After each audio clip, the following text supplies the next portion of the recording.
They turned a dead man into a punchline.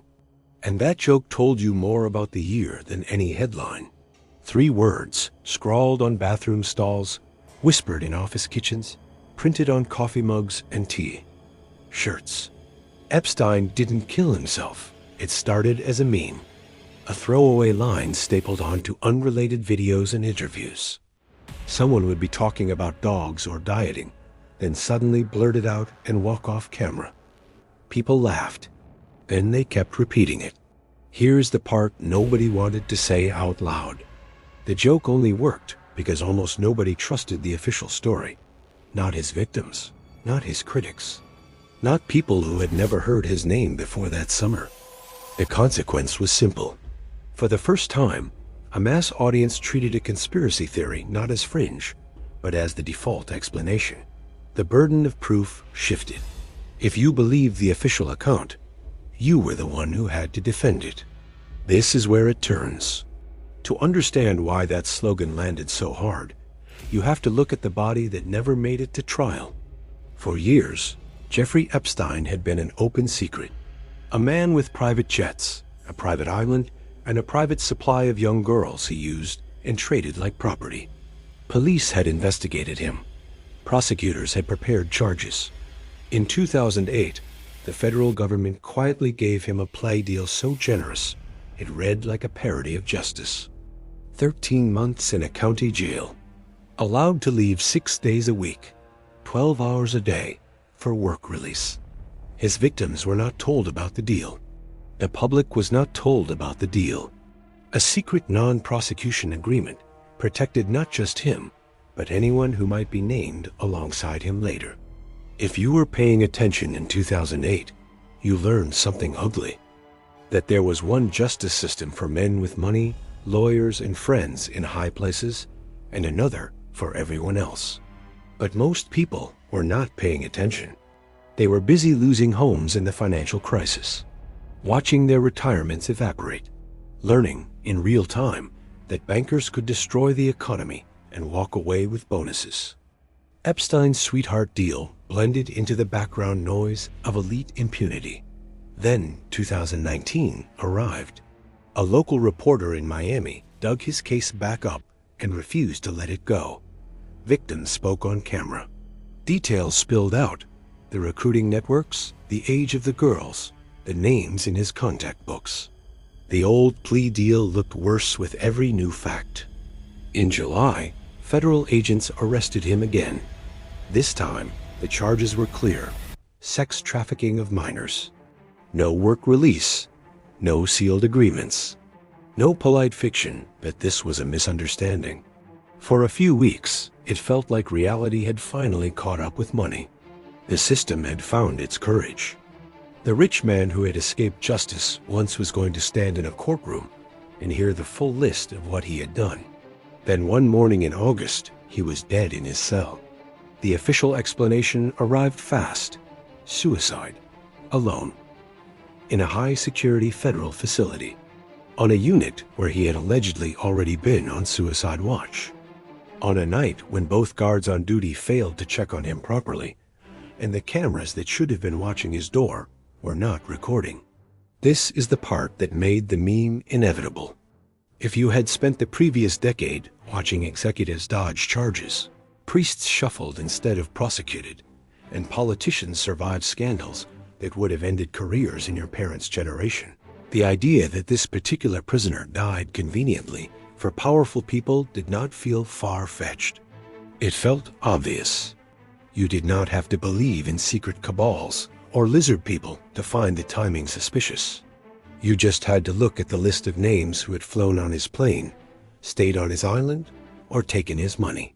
The human cost of his death landed on the same people who had been ignored in 2008. The girls, now women, who had agreed to testify, who had prepared to face him in court, who had been told this time would be different. They did not get justice. They got a press conference. They watched a man who had stolen their childhoods escape the one thing they had left to take from him: a trial, the truth on the record, a verdict that said, in plain language, what had been done to them. The moral imbalance was brutal. The guards who failed to do their jobs were charged with minor offenses and avoided prison. The officials who had signed his earlier non-prosecution agreement went back to prestigious positions. The institutions that had taken his donations quietly removed his name from walls and pretended they had never heard of him. The system got to move on. The victims did not.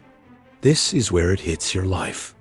If you grew up in an era where conspiracy theories meant crackpots on late-night radio, 2019 taught you something uncomfortable. Sometimes the crazy explanation looks more honest than the press release. When you heard Epstein didn't kill himself, you did not just hear a meme. You heard a verdict on an entire era. On the decades of Trust Us, we investigated ourselves and found no wrongdoing. On every sealed file, every redacted report, every convenient failure of cameras and record-keeping, people were not suddenly becoming irrational. They were reacting rationally to a pattern. And this pattern, that powerful men could traffic children for years, escape real punishment once, and then die under suspicious circumstances the moment the truth threatened to spread, guaranteed what came next. Because once you accept that this can happen in the open, you stop treating conspiracy as a slur. You start treating it as a default setting. You start looking at every official story and seeing the missing footage, the broken cameras, the guards who fell asleep. 2019 did not invent conspiratorial thinking. It did something more dangerous. It made millions of perfectly ordinary, middle-aged people feel that the conspiracy crowd might have a point. By the time they put his face on the news, you had already been trained to doubt everything, not by fringe websites, by the platforms you used every day. For a decade, your phone and your computer had been running a quiet experiment on you. Nobody asked your permission. Nobody even told you it was happening. They just updated the feed. Here is what nobody noticed at first. The change was not in what you could see. It was in what you no longer saw. In the early days of social media, your timeline looked like a bulletin board. Friends, family, a few brands. Posts appeared in the order people wrote them. If your cousin shared a news article, you saw it because you were awake and scrolling. Then the feeds became ranked. Not chronological, algorithmic. On paper, this was progress. You'll see what matters most to you, they said. In practice, what mattered most turned out to mean what keeps you here longest. This is where it turns. Engagement became the only god. Every platform built its own version of the same altar. Likes, retweets, shares, watch time, comments. If a post made people react, the algorithm pushed it higher. Not just positive reactions. Any reaction.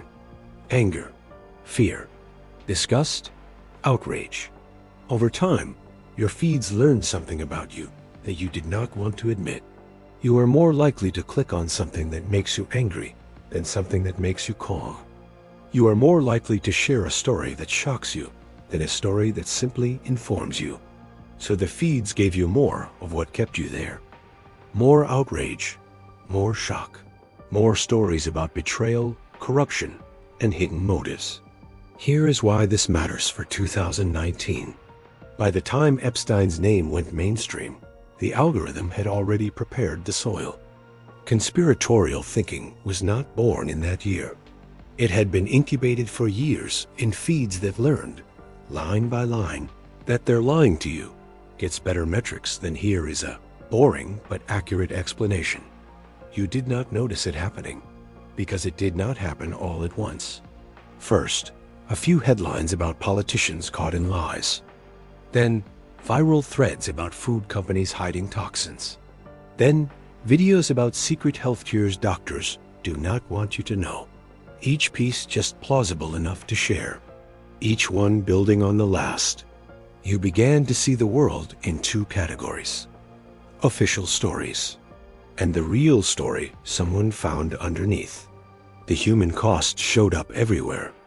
Families where relatives no longer agreed on basic facts. One sibling watching cable news. Another living on YouTube.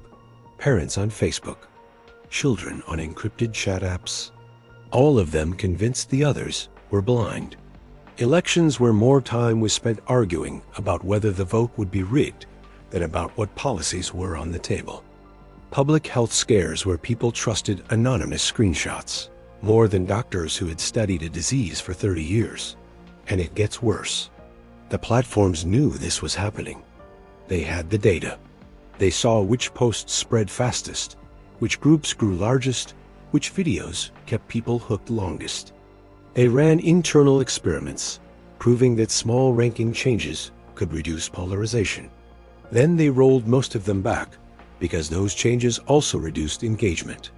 That is the moral imbalance at the heart of this story.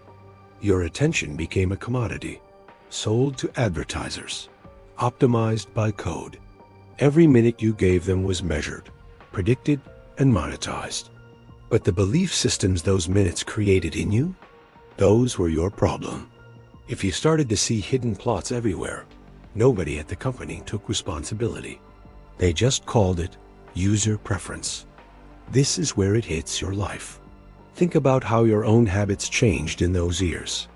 Did you start watching clips instead of full speeches? Did you share articles you had only read the headline of? Did you find yourself more certain that they were lying, even when you could not quite define who they were? That certainty did not come from nowhere. It was the cumulative effect of a decade of feeds prioritizing emotional certainty over informational nuance. By 2019, the algorithm did not just reflect your suspicions, it amplified them. It connected you with millions of other people whose suspicions rhymed with yours. It turned isolated doubts into global narratives. So when a billionaire died in a federal cell under absurdly convenient circumstances, you were not standing at the edge of rational trust looking into the abyss. You were already halfway down. Epstein didn't kill himself. Did not sound like a wild claim. It sounded like the latest entry in a pattern the feeds had trained you to expect.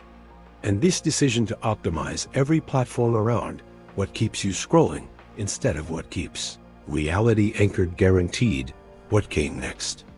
Because if the most profitable content is the content that makes you feel like someone is hiding something from you, then conspiracy will never stay fringe. It will drag the center toward itself, one outraged click at a time. For years, you were told not to worry. Yes, there were extremists on the internet. Yes, some people believed wild things about shadowy cabals and secret plots. But they were a tiny minority. The rest of the country lived in the same reality. 2019 proved that was no longer true. Here is the part nobody wanted to admit. The conspiracy crowd did not grow by converting moderates.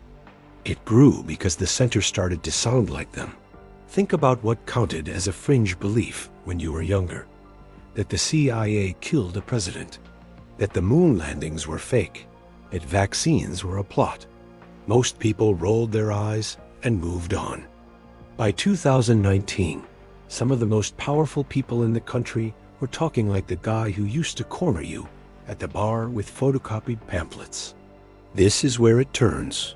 One side of politics began telling its supporters that every investigation into its leader was a witch hunt. Not just biased, illegitimate, a deep state coup.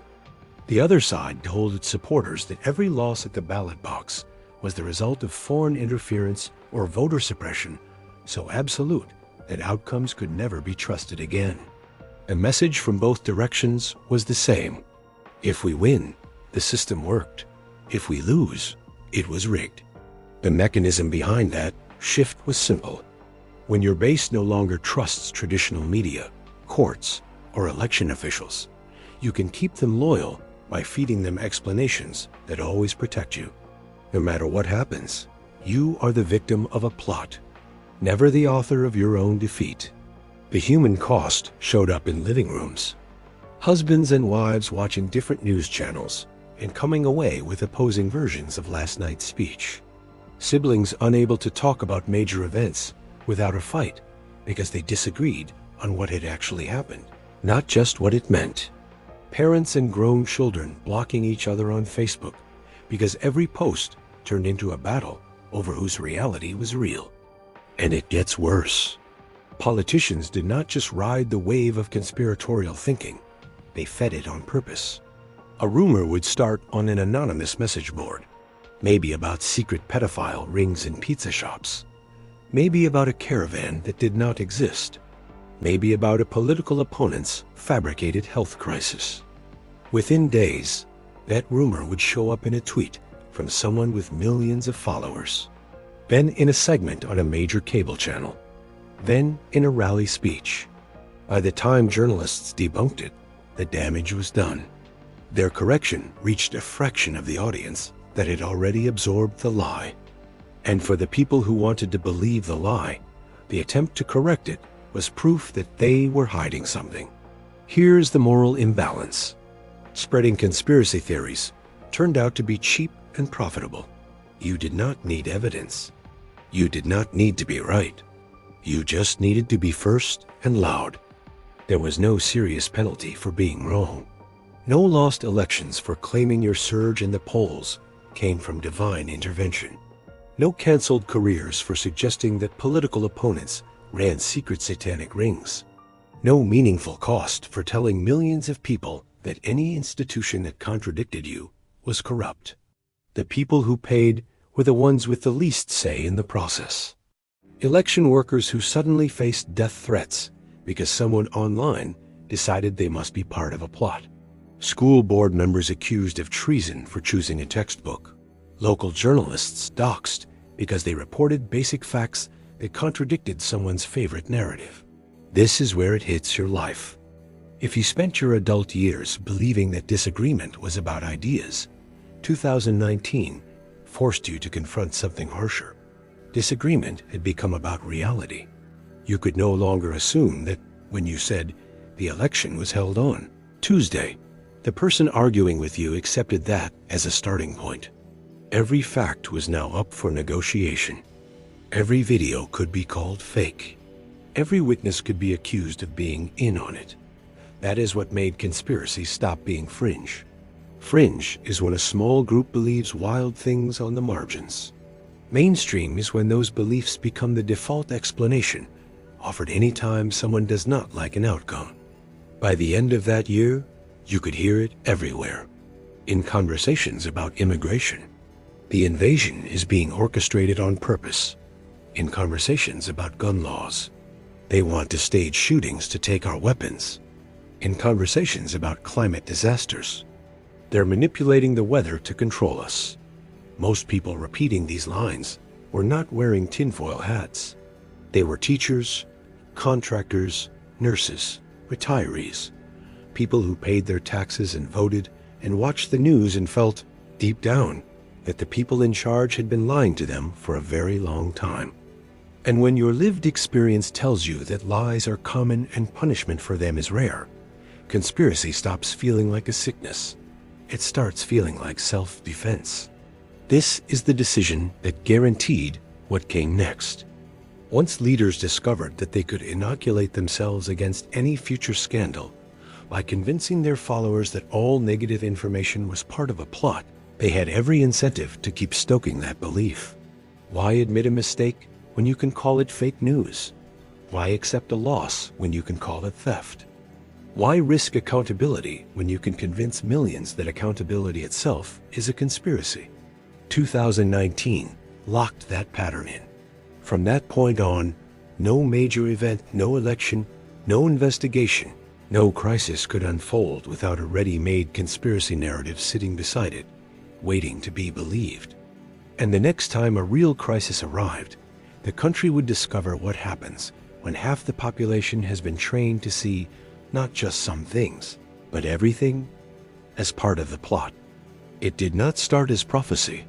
It started as a joke that nobody outside a handful of message boards was supposed to understand. 3 letters, a single anonymous signature. Q. On obscure corners of the internet, people had been playing a game for years. Spot the code, decode the drops, connect the dots. Take every coincidence as confirmation that you were in on a secret narrative the rest of the world was too blind to see. For a long time, it stayed where it belonged. In threads with black backgrounds and usernames you would never say out loud in public. Then 2019 turned it into something else. Here is what nobody expected. The line between the game and the real world dissolved. The stories stopped being entertainment and started being identity. The mechanism behind that shift was simple and terrifying. First, anonymous posts started claiming that a small group of patriots inside the government were fighting a hidden war, not against a rival country, against an elite cabal of child abusers, Satanists, and traitors embedded in every institution. The message was flattering. If you believed it, you were not just right, you were chosen, part of a tiny group who knew, while everyone else, including your skeptical friends and family, were asleep. Every vague comment, every unexplained event, every sealed indictment became proof, because the theory was unfalsifiable. If something happened, it was part of the plan. If nothing happened, that was part of the plan too. This is where it turns. By 2019, Q was not just an online puzzle. People were bringing it to rallies. They printed the letter on shirts, painted it on signs, chanted slogans that had started as in-jokes between anonymous posters. The moment the symbol left the screen and entered the crowd, something irreversible happened. You could no longer dismiss it as just the internet. It became a movement. And movements need enemies. The human cost showed up in families first. Parents discovered their adult children posting about cabals and coded messages in the president's tweets. Spouses watched loved ones spend nights connecting red string between photographs and news clippings instead of paying bills. People who had never been political before suddenly saw every celebrity scandal, every mass shooting, every policy debate as evidence that the storm was coming. And it gets worse. The narratives QAnon spun were not new. They were recycled from older, darker stories. Old anti-Semitic myths about global cabals. Old moral panics about secret cults abusing children. Old fears that the nation had been infiltrated from within. What made them powerful in 2019 was the delivery system. Unlike a cult that required you to move to a compound, QAnon came to you. Through your phone. Through Facebook groups and YouTube recommendation chains. Through relatives forwarding just asking questions links. The algorithm did what it was built to do. Saw that people who watched one conspiracy video tended to watch 10. Saw that comment sections under Q-proof videos were hyperactive. Saw that engagement was through the roof. Boosted it. Here is the moral imbalance again. Platforms insisted they were neutral, just mirrors reflecting user interest. But their mirrors had magnification. If you glanced once at an outrageous claim, they assumed you wanted more. They fed you more, until the outrageous became your normal. Meanwhile, most major institutions treated QAnon as a curiosity, a sideshow. Late-night hosts made fun of it. Journalists wrote explainers. Fact-checkers debunked specific claims. They missed the real danger. The specifics were never the point. The function of QAnon was to make its followers emotionally unable to accept any outcome that contradicted the story. If an investigation cleared someone, that proved the investigators were corrupt. If an election went the wrong way, that meant the cabal had cheated. If the promised mass arrests never came, that meant they were still being prepared behind the scenes. This is where it hits your life. If you have a friend or relative who went down that rabbit hole, you know what it feels like to lose someone who is still physically present.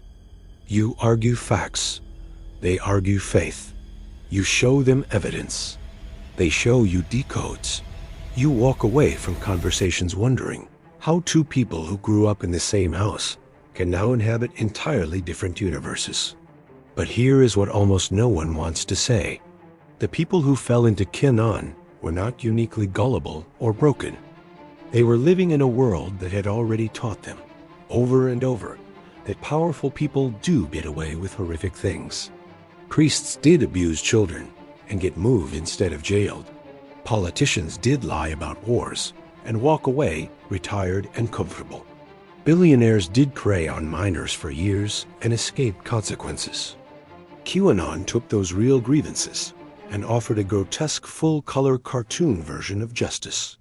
A promise that one day, suddenly all the villains would be exposed, arrested on live television, and punished in ways that would make up for everything. It was revenge fantasy masquerading as political analysis. And 2019 is when that fantasy stopped being a niche pastime and started appearing on bumper stickers. That was the point of no return. Once a significant slice of the population adopted a framework where every disappointment was proof of a deeper plot, you no longer had a shared foundation to stand on. You could not talk them out of it with better arguments. Because for them, your arguments were part of the enemy's script. 2019 did not create the first conspiracy cult. It created the first one optimized for the age of push notifications and broadband.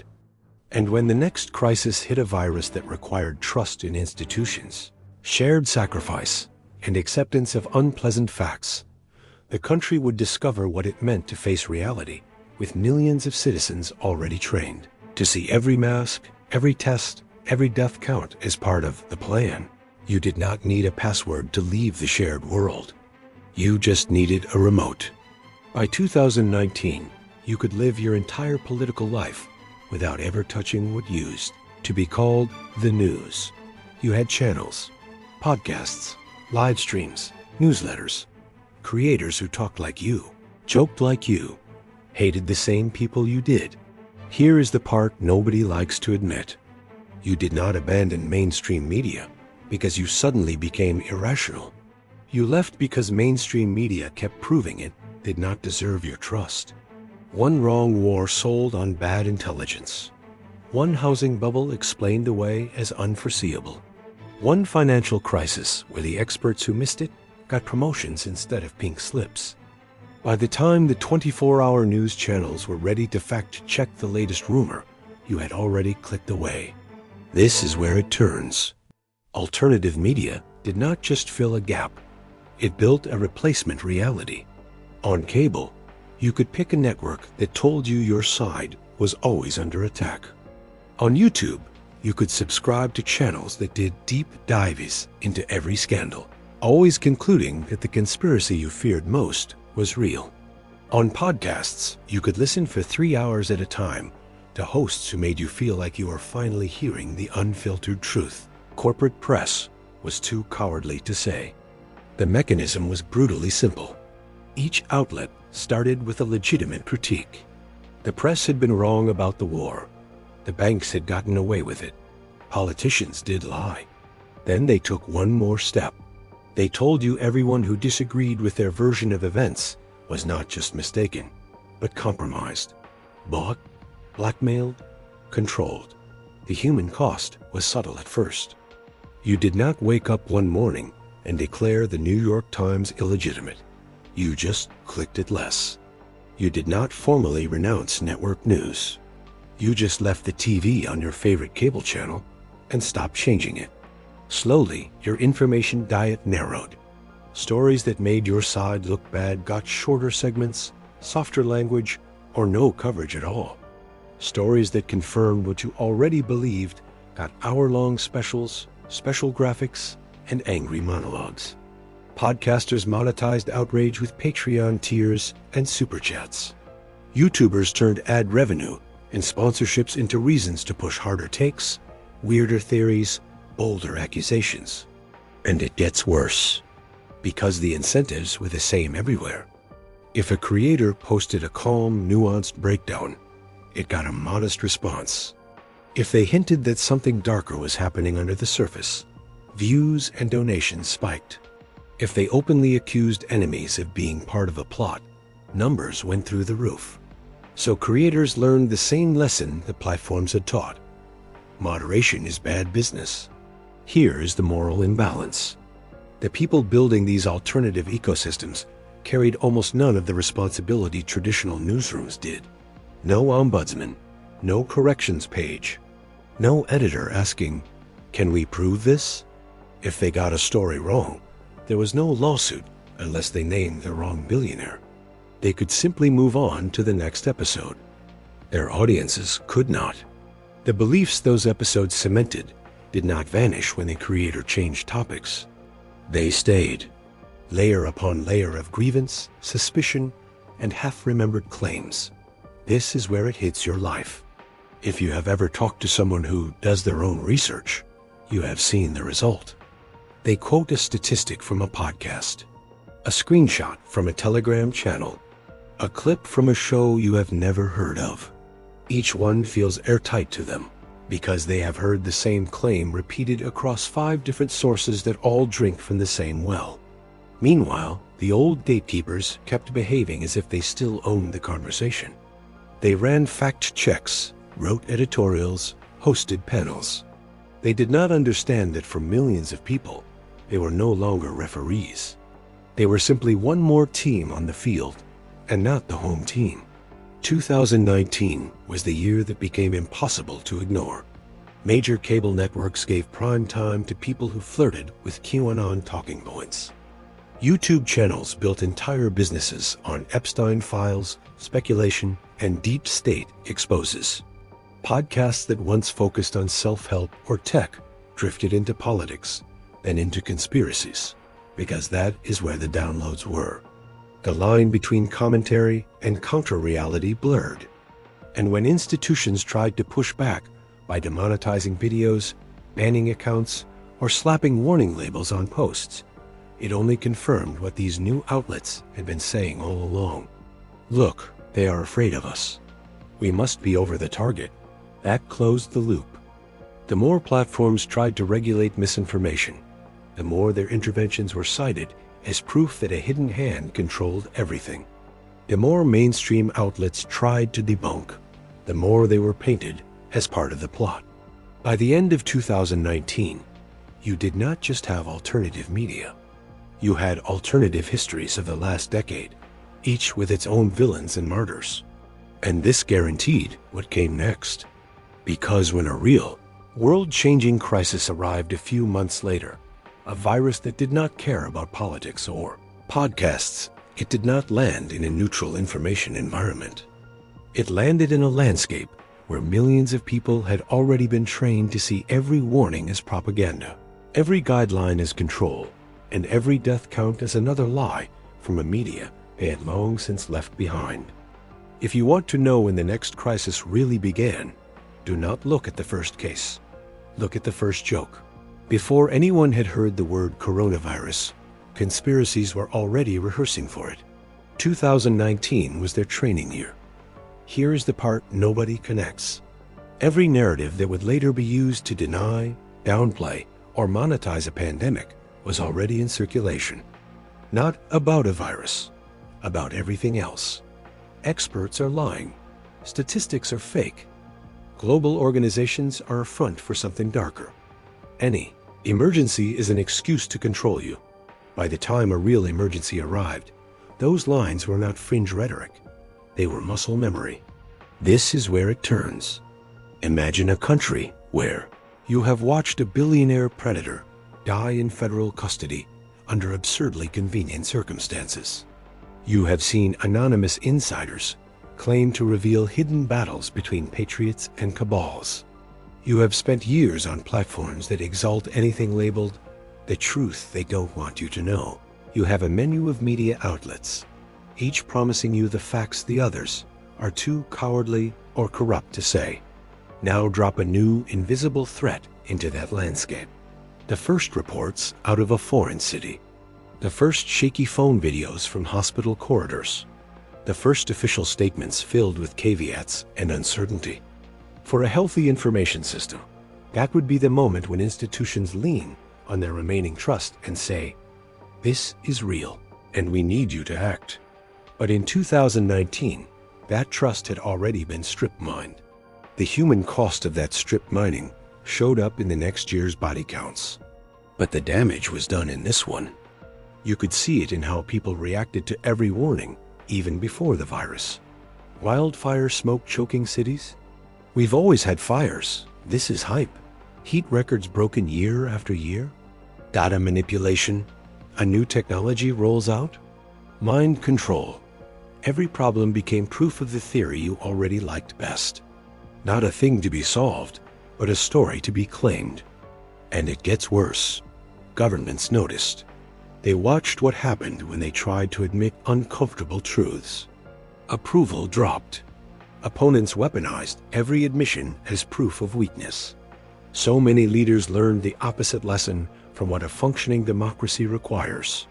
Instead of tell the truth early, they learned always leave yourself an escape hatch. Never say, we do not know yet. Say, we have it under control. 2019 was full of that phrase. Trade wars under control. Climate agreements under control. Digital disinformation under control. A hostile foreign powers election meddling under control. Every time it turned out not to be, a little more trust evaporated. Here is the moral imbalance. The people who spent that year burnishing their own image paid almost no price for being wrong. When their forecasts failed, they blamed someone else. A central bank, an agency, a foreign adversary. The people who paid were those who believed them. Retirees who left savings in markets instead of moving to safer assets. Because the fundamentals are strong. Residents who stayed in flood-prone areas because officials said the levees would hold. Voters who treated cybersecurity warnings as partisan noise until their local systems froze. This is where it hits your life. If you lived through earlier eras when institutions still had some credibility left, you might remember how it felt when a disaster struck in the 1980s or 90s.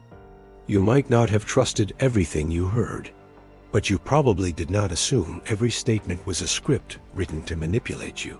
By the end of 2019, that assumption had flipped. Every official line was suspect. Every chart could be adjusted. Every expert could be on the payroll. So when someone later said, "We need you to stay home," or "We need you to wear a mask," or "We need you to take this seriously," millions of people heard something else. They heard, this is just the latest excuse, because 2019 had already taught them that every crisis is an opportunity for someone to sell a product, to grab a headline, to pass a law that never gets rolled back. The country did not go into the next year as a united public facing a new threat. It went in as a collection of camps, each armed with its own conspiracy, flavored explanation for whatever happened next. That is what made conspiracy stop being fringe. Not that more people started believing wild stories, but that more people started refusing to believe anything that asked them to sacrifice or trust. 2019 locked that reflex in. And once that reflex exists, you do not need to convince people of any specific theory. You just need to whisper the same 3 words every time something big happens. They're hiding something. From that point on, reality is no longer what is happening. Reality is what your camp says it means.